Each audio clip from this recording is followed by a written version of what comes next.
I believe you can hear me now, right?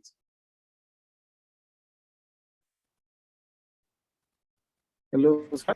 Yeah, I can hear you. Good. Let us round up. We're going to begin with team effectiveness. Now, when we say team effectiveness, we are referring to an effective team. Essentially, an effective team is that team that achieve high level of task performance, member satisfaction, and team viability. So we say that they are effective team if they achieve high level of task performance, member satisfaction, and team viability. Now, it comes to task performance, it might be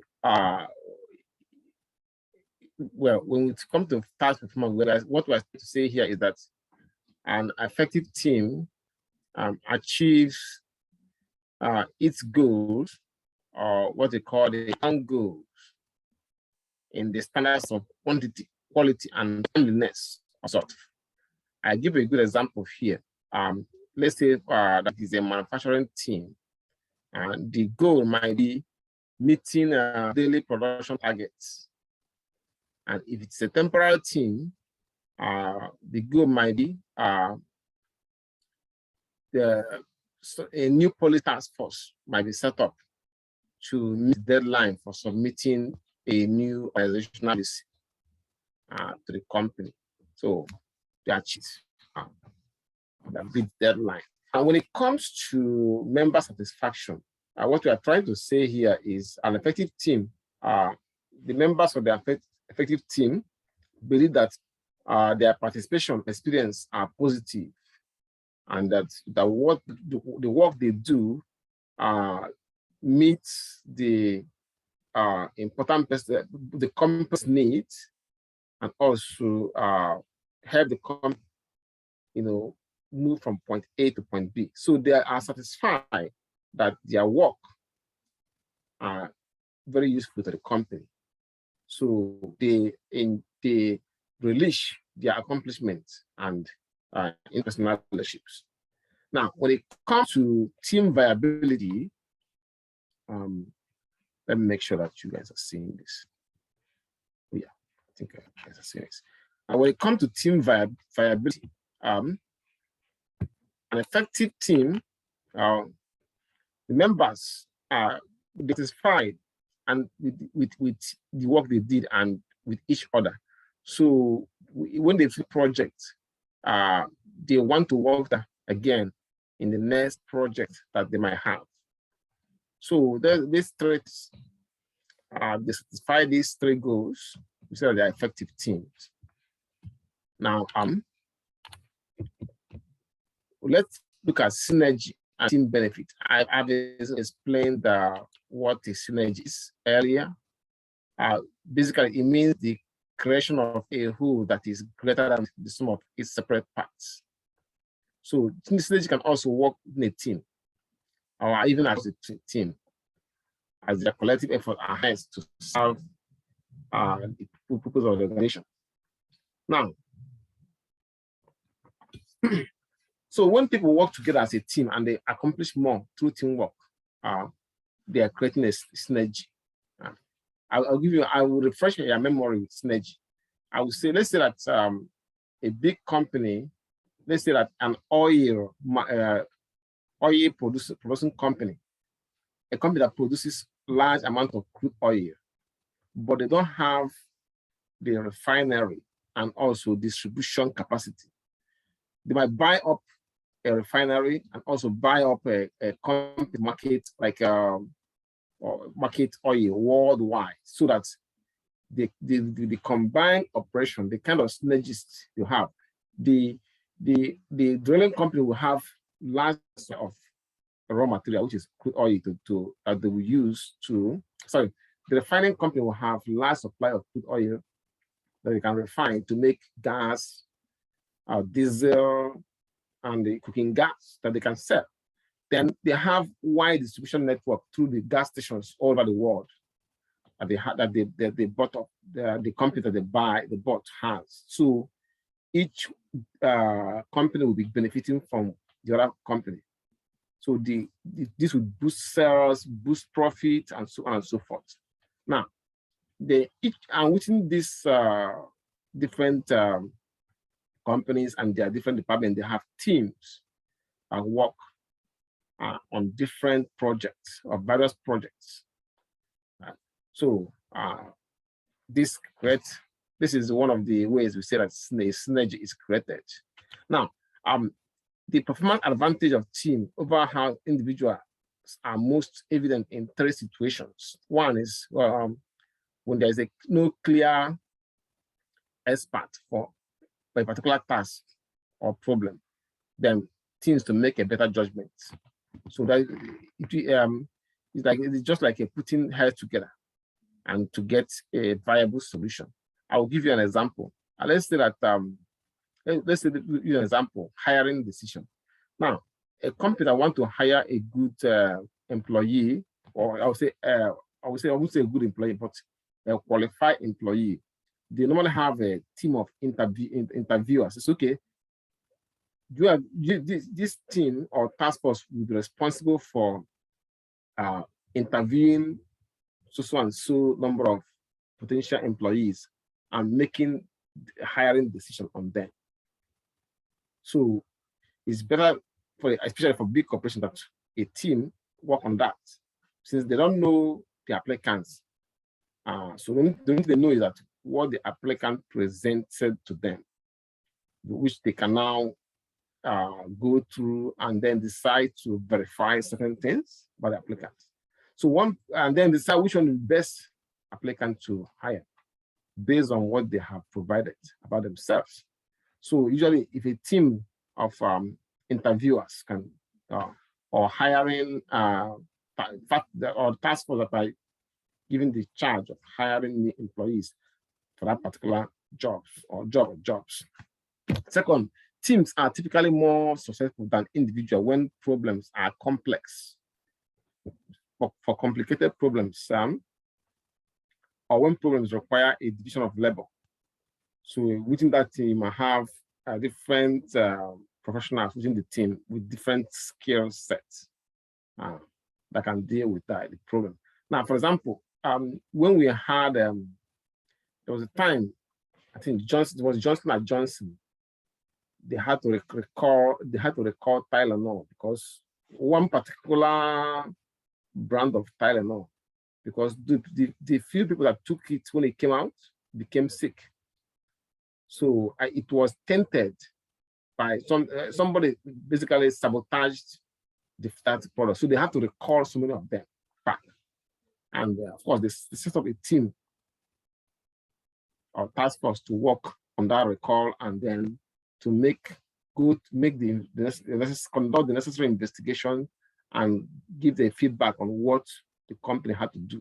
The company had to do a lot of recalling and of course PR to clean up their image. And then today people are still taking Tylenol because the company was able to show their innocence and show that they have concern for their customers, for the safety of their customers. And even I think they made a public apology too about the situation, and they recalled them.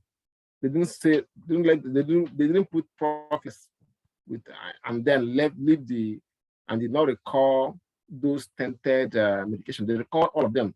It cost them a lot of money, but they did it. All this were recommended by, of course, team of employees that had several meetings with the CEO and the other executive of the company. And the third one is this: because they tend to make riskier decisions, teams can be more creative and innovative as well. Now, this leads us to social facilitation. It's a concept which means the tendency of one's behavior to be influenced by the presence of others in the group or setting. So if somebody is working in a team and that team is filled with motivated individuals that are working for a common goal, you will naturally be influenced by the mindset of, or the kind of aura that team emits. So you want to be some kind of partner in progress with that team. So in a team context, social facilitation can be a boost or a detriment to an individual team member's performance or contribution. So what does mean that if you're in a group of a team that are not motivated, they will infect you with the mood of that team, and that will make you to be less motivated as well.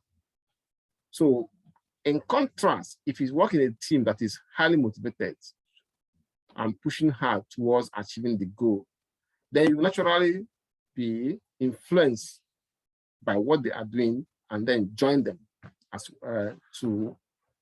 towards the attainment of that goal.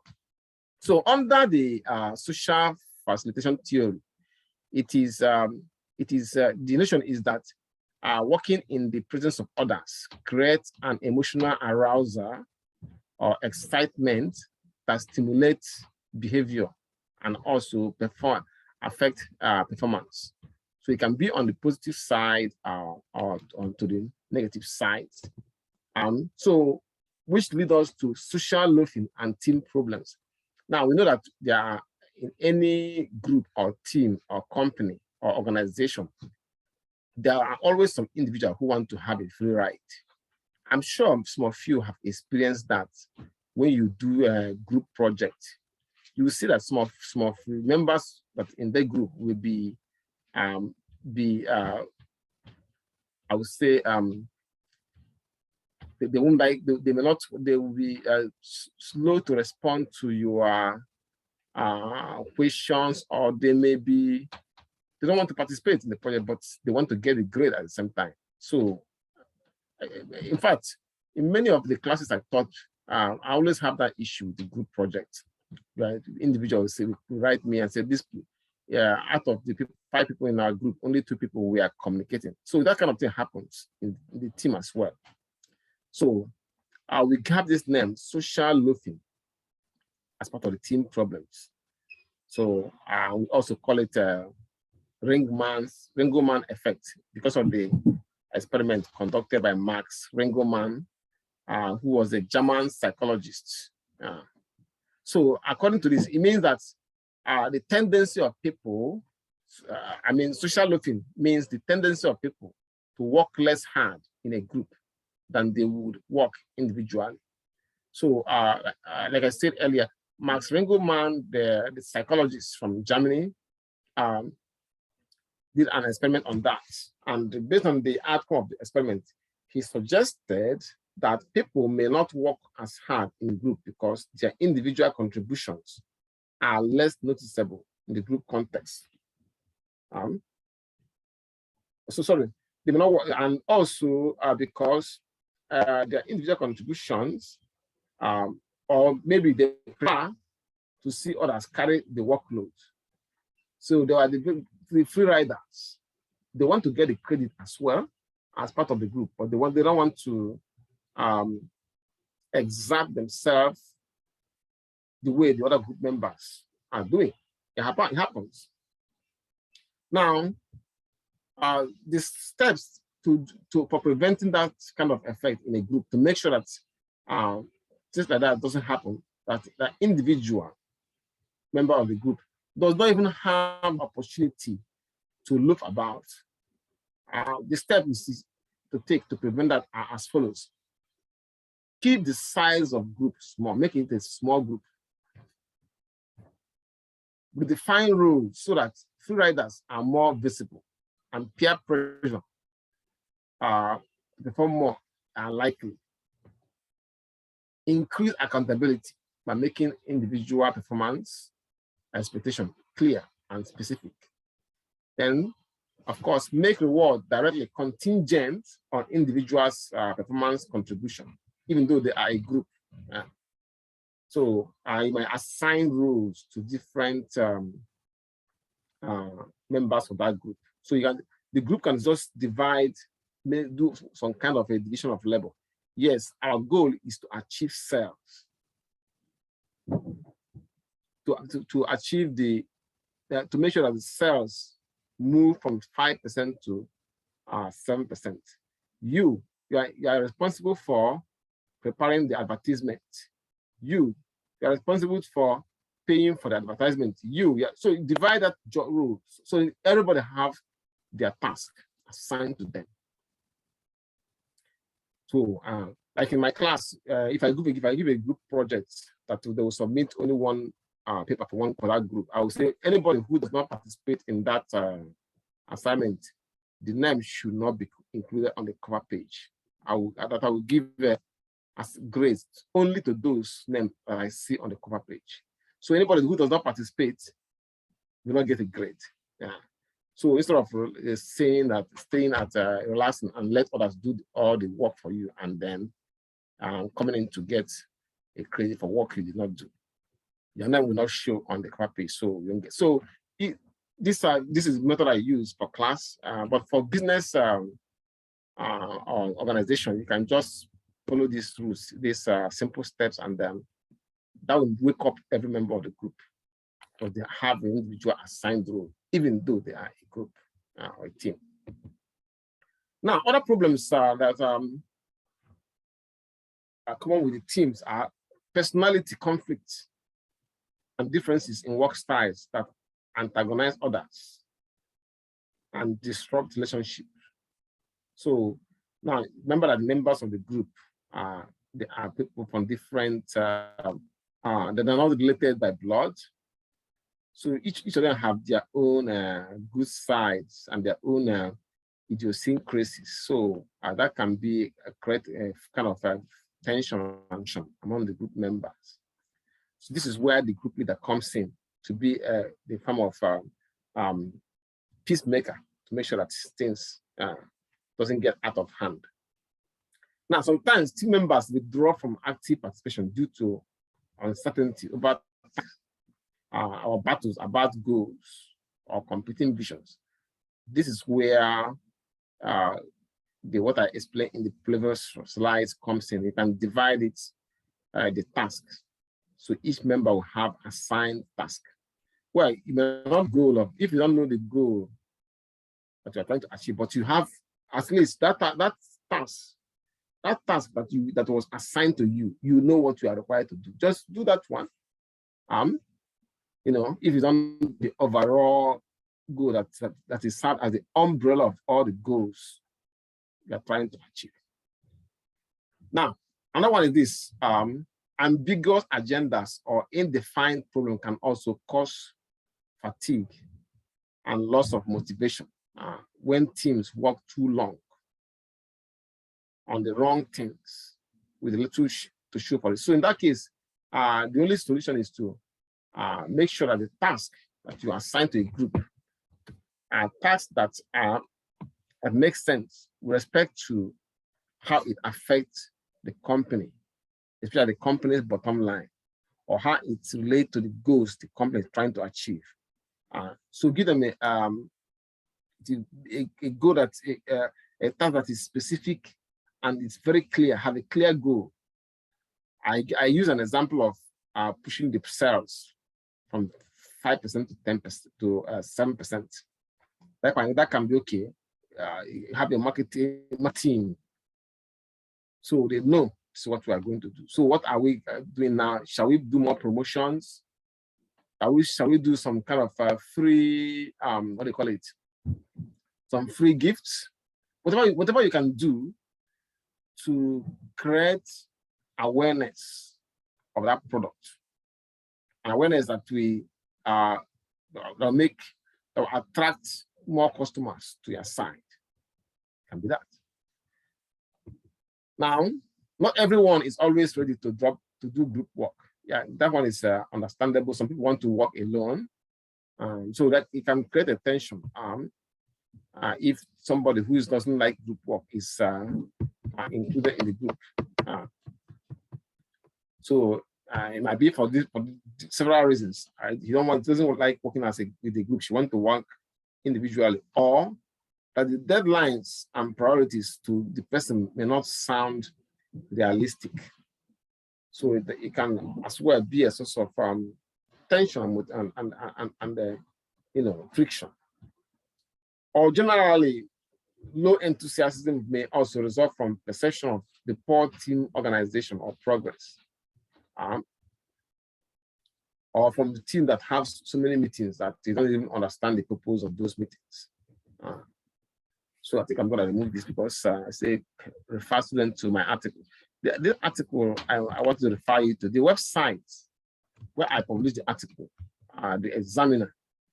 That website doesn't exist anymore. So I don't think the article will show up. Let me see if it can show up.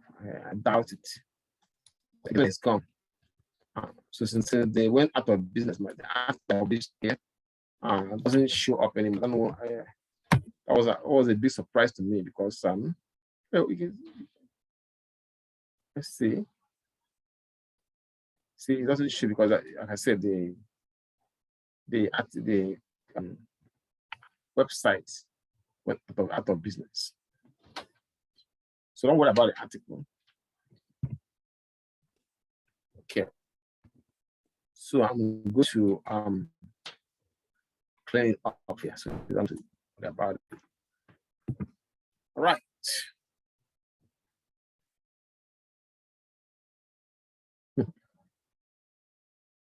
Okay. Next will be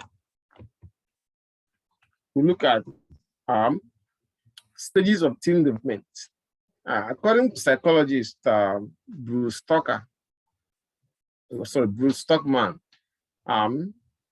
it goes team development through 4 main stages: forming, storming, numbing, and performing. Let's look at them in detail. We have forming. In this, most of the team members are positive and polite. So some of them don't exactly know what the team is all about, but for some reason they are excited to work as a team. So this creates some job for the team leader. The team leader has to play the dominant role at this stage, and with respect to explaining the team, the member team, their roles and responsibility. Now, as people in this, as they start to work together as a team, they start to make effort to know their other colleagues. This leads to the next stage, which is the storming. And in this phase, the team member to push against the boundaries established in the forming stage. Now, this is where many teams fail. If the team can go succeed beyond stage, then it will be a successful team. So, according to published evidence, storming usually starts where there is conflict between teamers and team members' natural working styles. People may work in different ways for different reasons, but if different working styles cause problems, the team members become frustrated. Now, but if they're able to go beyond this stage, start to learn each other and accommodate each other, then it will be a successful team. Now, for example, team members may challenge the authority of the at this stage, or jockey for position as their roles are clarified. Also, if that haven't clearly explain to the team members how the team work. The members will start feeling overwhelmed by the workload, and so many things can, but this is the storming stage. That's what they have that name, storming. Now, which leads us to stage, before the storming, I think before the stage ends, there are two more things that to be into in the storming age. So during that stage, this storming age, the team members will be asking so many questions. For example, some of them may question what is the relevance of this team, or the relevance of team goal of this team. And some even resist on doing the tasks that are assigned to them. It's a very delicate and team development. Now, but the bottom line is this: if major members team stick to the task at hand, even though they experience stress, and if they can be able to get over this stage, that the team will be successful. Which leads us to the numbing stage. At this stage, the team members become to resolve their difference, and then at the same time, they become more accommodative, appreciating the strength of their colleagues, and also respecting the authority of the leader. So at this stage, they know one another better, and they may socialize together, and they will become able to ask each other for help if they are confused about a particular task that they are given. Then, of course, they can also begin to provide a constructive feedback to each other and to the team leader.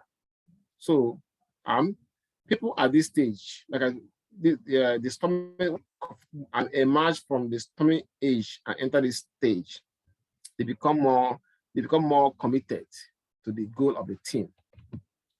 Then the performance stage becomes the final stage of the team development. So now, what becomes the main thing at this stage is hard work, less friction, and the determination to achieve the goal of the team or the project they were assigned to. So now, at this stage, structures and processes that the team leader has set up will support, the team very, very well. So it is the job of the team leader at this stage to get much of the work that he or she does, and to concentrate on developing the team members, to avoid more options in the future. Now, this leads us to a concept that we call adjoining. Adjoining. So many teams reach this stage. Some of them may not. Many of them will reach this stage. A good example is the project team that exists for only a fixed period.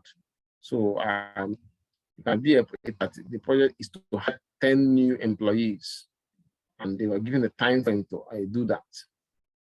Or it can even be a permanent team that are responsible for quality control. So the only way they can disband it if the organization do some kind of restructuring. So at this point, it is only only that like team or who have developed some kind of working relationship with the other team members. Well, they might find this difficult, but excuse me. Like in the performance stage, this stage, if they are able to get set up, this adjoining may not be a problem. So another concept we'll be looking at become team task and team size. But before I do that, does anybody have a question for me? Any question? Nah, no questions. No. Okay, very good. No. Excellent. So team task and team size. Now, different tasks are take place. Give me 1 minute. So different tasks take place or take different amount on the teams. But the bottom line is that the tasks are clear and defined. The team members have it becomes much more easier for them to know what they are required to do and what is the goal of the team in general. Now, what is the best size that a team can have so that their work can have an impact, or that they can produce, or they can be more effective in their work? Well, there are some factors to consider when determining the size or the optimal size of the team. First one, the purpose of forming the team. So a team that is formed to deal with quality control might have a larger size than a team that are, designed to do some hiring, involved in hiring. So it depends on the purpose. The expectation you have the team and its members. It depends on the task again, because it's a very sensitive task. Let's say that, for example, problem we have in Baltimore City about crime rate. The task force you have to decide whether this job requires hiring more team members, a large number of members in the team, or just a small task force that you can easily have access to at the right time. And the roles team members play is another factor. Another one is the amount of cohesiveness and interconnectivity necessary for optimal team performance. Job like the task like hiring new employees, it might require a small number of people in the team because they want to get quick results or quick answers when you're asking only a very few number of people in the hiring team. Then functions, activity, and goal of the team. So generally, according to published evidence, say that from experience and research, the optimum team size will be between 5 to 7 members. However, now the team members that continue to function effectively is 4 to 5 members. Okay, there are some teams that are known to have up to 7 members, 12 members. For example, I'll always use Baltimore City sometimes because let's say that we have so many buildings that are empty, that are abandoned property, so many of them in Baltimore City, and the drug dealers are using them as a kind of a place to hide and something. They become a fire hazard and so on and so on. Or they become a den of criminal activities. So they want to assign a task force or a team to figure out how do we deal with these abandoned or empty boarded properties in Baltimore City. What do we do with them? So in that case, might need a larger number of, you might need up to 12 members or even more in that team. And team composition. Now, the same what you have here left have team composition, and then if you look BTO status Congress distance, I would like you to because they are self-explanatory. All right, I would like you to read from team composition all the way to excuse me, the last slide, which is diversity consensus. They are very simple to understand. They are self-explanatory.